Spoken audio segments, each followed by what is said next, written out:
Você sabia que existe uma diferença entre o Evangelho do Reino e o Evangelho de Cristo? É isso aí, fica aqui com a gente nesse vídeo que vamos explicar quais são as diferenças e onde os dois se conectam. Eu quero ver, quero ser um reflexo da tua glória. Eu sou o Milton. Eu sou a Maia. E o intuito desse vídeo é trazer conhecimento e graça e edificação para a sua vida. É isso aí. A palavra evangelho, o termo evangelho, ele tem origem no grego e significa boa nova ou boa notícia. Esse termo, nos dias de hoje, é pregado em cima de um versículo específico, que diz: Deus amou o mundo de tal maneira que entregou seu único filho para que todo aquele que nele cresce não perecesse, mas tivesse a vida eterna. Esse versículo está em João, capítulo 3, versículo 16. O fundamento do evangelho que nós conhecemos na maioria das igrejas hoje é esse, que representa Cristo quando morreu e depois de 3 dias ressuscitou para trazer o perdão dos nossos pecados e a reconciliação do homem com Deus. Essa é a boa notícia que é pregada na maioria dos livros do Novo Testamento. É pregado a boa notícia de que agora podemos ter acesso ao Pai através do sacrifício de Jesus Cristo. E isso é uma excelente notícia. Né? Essa mensagem ela está correta, mas ela está incompleta, né? Não apenas somente podemos viver para sempre do Evangelho de Cristo, porque após a gente conhecermos o Evangelho de Cristo e aceitarmos Jesus como nosso Senhor e Salvador, a gente precisa nos aprofundar, e é aí que vem a mensagem que Jesus veio na Terra para pregar. Existe sim uma diferença muito interessante da gente estudar sobre isso, que é o fato de que quando Jesus chegou na Terra, ele iniciou o seu ministério, lá em Mateus 4, no versículo 17, dizendo: arrependei-vos, porque é chegado o reino dos céus. Todo o período do ministério de Jesus na Terra, todo o tempo em que ele esteve pregando e fazendo sinais e maravilhas na Terra, ele pregava um evangelho. Existem textos, inúmeros textos que dizem que ele passava de cidade em cidade, nas sinagogas, pregando o evangelho do reino.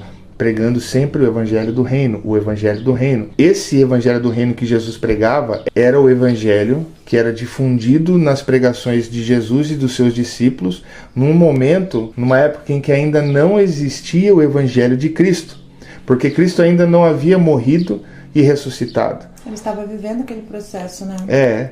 O evangelho de Cristo, ou o evangelho da graça, é o evangelho que passou a ser pregado depois que ele morreu, ressuscitou e voltou ao Pai. Então é pregado esse evangelho para que a gente se arrependa e, estando em Cristo, nasçamos de novo e possamos obter assim a salvação. Mas quando Cristo tinha o seu ministério aqui na terra, o evangelho que ele pregava era outro. O centro do evangelho da graça, o evangelho de Cristo, é Cristo. Mas o centro do evangelho do reino, que era o que Cristo pregava, é o reino. Né?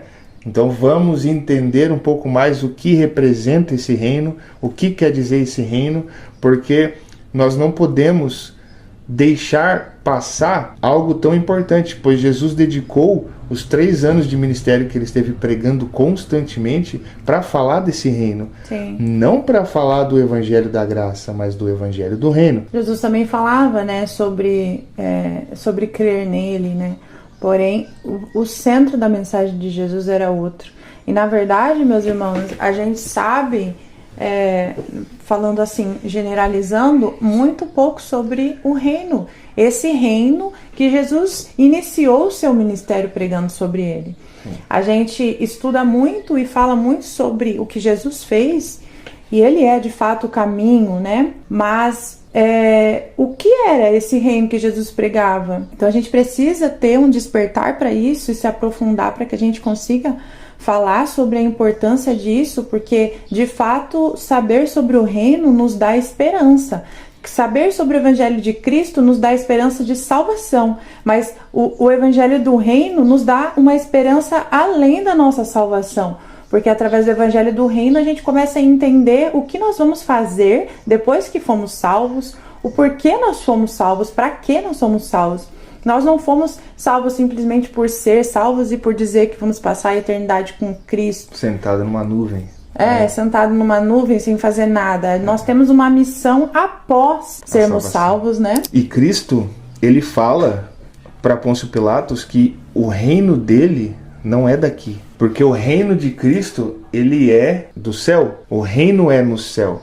Hoje, Cristo reina na sua igreja. Cristo reina no seu povo. Mas Cristo não reina no mundo.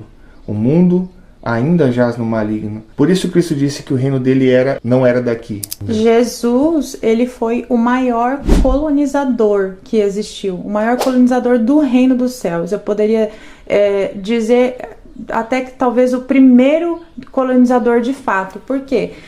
Para a gente entender o que eu tô querendo dizer, vamos entender um pouco sobre o que é colonização. É como se eu tivesse certa influência aqui no país que eu moro, eu fosse uma pessoa que falasse com eloquência, tivesse de fato influência. E alguém olhasse e falasse, alguém com poder, é claro, né, olhasse e falasse: Maia, vou pegar você e vou colocar você em qualquer país. E você vai ser uma colonizadora do Brasil nesse país. Então, o que eu passaria a fazer? Eu passaria a ensinar para as pessoas o que é o meu país, como é o meu país, a minha cultura, como a gente vive, como o meu governo pensa, e aí eu começo a ensinar outras pessoas a fazer a mesma coisa que eu estou fazendo ali, e aí não somente eu, mas outras pessoas vão fazendo outros discípulos, e aí a gente vai crescendo um pedacinho do Brasil. Jesus, ele veio do reino dos céus, trazer o céu para a terra. Conforme a vontade de Deus, que é soberano, ele começou a instruir as pessoas de como era o reino de Deus, como o reino de Deus funcionava, como Deus gostava que as coisas fossem feitas. E Jesus foi crescendo ali com outras pessoas, e outras pessoas foram fazendo outros discípulos, e hoje a gente vê aí qual foi a repercussão, né, dos ensinamentos de Jesus, que perpetuam até hoje. Então, um colonizador e uma colonização, ela transcende o tempo, no sentido de que aquilo que é ensinado, a sua cultura, ela vai passando de geração em geração e aumentando, expandindo para todo o resto do mundo. E foi isso que Jesus fez, né? Ele foi o maior colonizador e ele nos instituiu discípulos. Então, ele começou com os 12 e isso foi crescendo, e depois veio a igreja, e hoje o nosso trabalho continua sendo crescer o reino, instruir as pessoas de acordo com o reino. E é isso que a gente está fazendo aqui através desse vídeo. É uma introdução sobre o reino de Deus. Agora, como que nós vamos, como discípulos, crescer o reino de Deus aqui na Terra, se nós não compreendemos o reino de Deus aqui na Terra? Se nós não compreendemos nem sequer o que é o reino de Deus num contexto geral. Por isso, Jesus passou 3 anos ministrando aqui na Terra sobre o reino dos céus. Porque a nossa missão do ID é para pregar o evangelho do reino. Porque o evangelho da graça, o evangelho de Cristo, ele é pregado para salvação, para o arrependimento e salvação. Não há como você obter conhecimento do evangelho do reino se você não passar pelo evangelho de Cristo. Nós temos que crer em Cristo, temos que ser salvos para daí sermos feitos discípulos para colonizar, né? Para poder difundir a mensagem do reino. E Gato, conta para eles qual é o evangelho que tem que ser pregado a todo mundo, a toda criatura, para que Jesus retorne na sua segunda vinda. Se a gente lê o texto, todo o sermão escatológico, principalmente nessa parte que está ali em Mateus 24, a gente vai ver que Jesus disse: e este evangelho será pregado em todos os povos, em todas as nações, e então virá o fim. Esse evangelho que tem que ser pregado não é o evangelho da graça de Cristo, porque o evangelho da graça de Cristo, como eu disse, ele é para a nossa salvação. Mas uma vez que somos salvos, a nossa missão é sim ganhar outras vidas, é sim pregar o evangelho da graça, com certeza. Mas a missão que Jesus deixou pelo seu tempo de ministério é a pregação do evangelho do reino. É esse evangelho que precisa chegar a todas as nações, a todos os povos, para que daí então venha o fim. A gente estudar sobre o reino de Deus é crucial.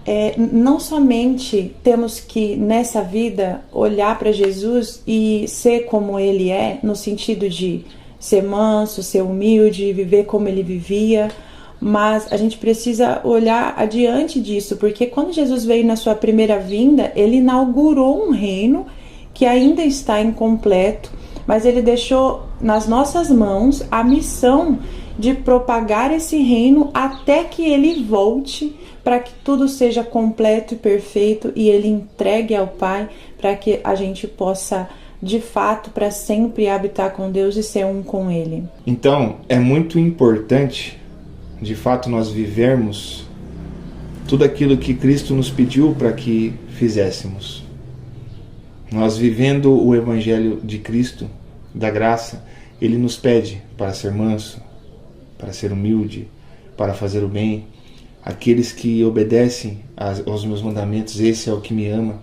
E isso é excelente, mas diz respeito a quem nós seremos aqui na terra para que possamos obter a salvação. Nós não podemos dizer que somos plenamente seguidores de Cristo se nós não buscarmos conhecimento em cada palavra que ele falou durante os 3 anos de ministério dele aqui na terra. Nesses 3 anos de ministério, ele esteve pregando em inúmeros lugares o evangelho do reino.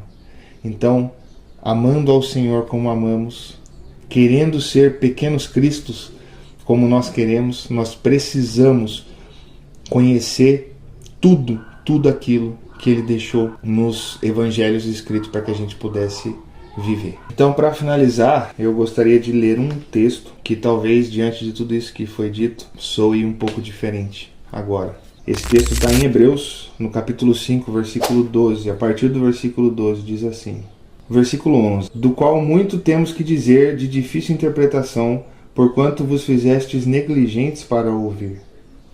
Porque devendo já ser mestres, pelo tempo ainda necessitais de que se vos torne a ensinar quais sejam os primeiros rudimentos das palavras de Deus. E vos haveis feito tais que necessitais de leite, e não de sólido mantimento. Porque qualquer que ainda se alimenta de leite não está experimentado na palavra de justiça, porque é menino. Mas o mantimento sólido é para os perfeitos, os quais em razão do costume tens os sentidos exercitados para discernir tanto o bem como o mal.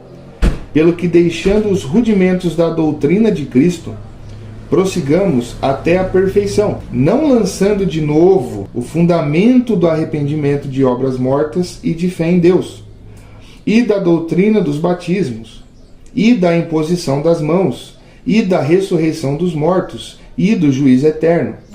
E isso faremos, se Deus o permitir. E isso faremos, se Deus o permitir. Fala, Jeová! Gente, há diferença no leite e o alimento sólido. O escritor dos Hebreus já menciona isso nesse capítulo. Isso tá falando aqui, ó, exatamente o que a gente tá falando. Ei, não vamos mais ficar presos nas mesmas doutrinas de sempre, ensinando sempre as mesmas coisas.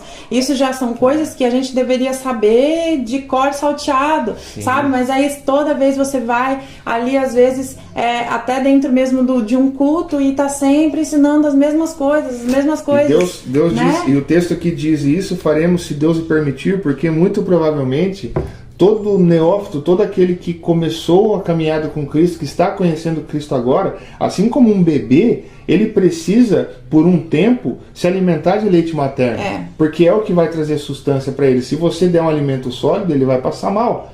Mas vai chegar um momento da vida com um bebê, vai chegar um momento da vida onde o leite materno já não sustenta mais. E é aí que você começa a dar uma papinha, você começa a dar um feijão, você começa a dar a comida aqui, porque se for só o leite materno, não vai mais sustentar. Você vai morrer.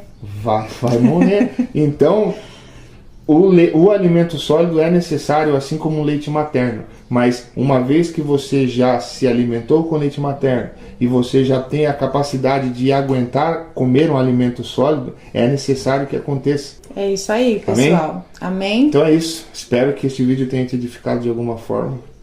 Deus abençoe a vida Deus de vocês. abençoe todos vocês. Tchau, tchau.